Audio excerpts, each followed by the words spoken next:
statistics are. How many dairy farms were there in 1960 and how many are there today? Well, how I remember the number was that in 1955, I counted 55 farms. You have to realize that that's when bulk milk tanks came into town and became an issue. So that there were a lot of farms that really became marginal. They just went out of business. Dairying just got squeezed out anyway, price-wise, because between taxes and the price of milk.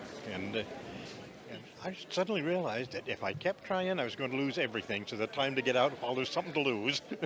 And you got to a point where costs were so high that my uncle made the decision that he would build his own storage. You could get money to expand your dairy, but to expand the apple operation wasn't considered to be an economically wise thing to do. And probably the next step in our farm that kept us going was eliminating the middleman so that there was no commission.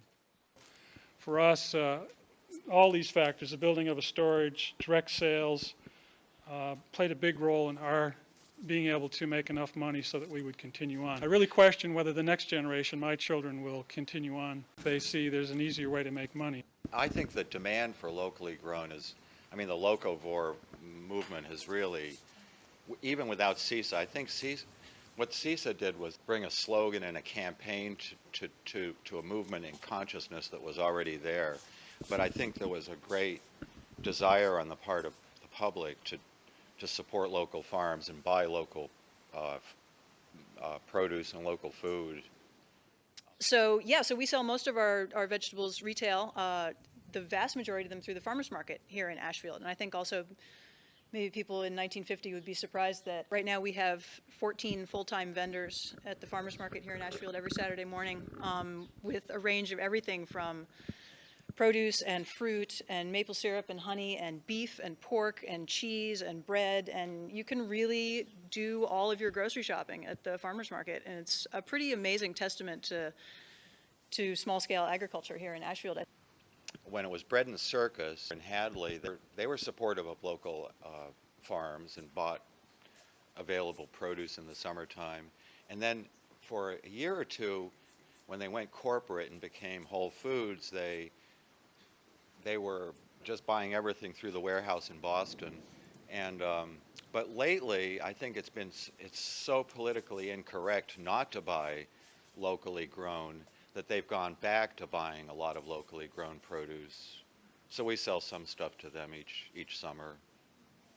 We've done it backwards than a lot of other people. We both have had full-time jobs or full part-time jobs. One of the reasons we're doing that is benefits. Health insurance, that's a big thing, and I don't think we would be able to, afford it otherwise.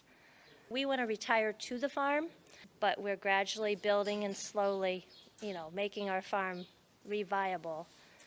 His uncle had a dairy operation, chickens, he had done wood. Dennis inherited it. It was pretty much so overgrown. So, we've started from scratch. We're now doing more and more work with his portable sawmill.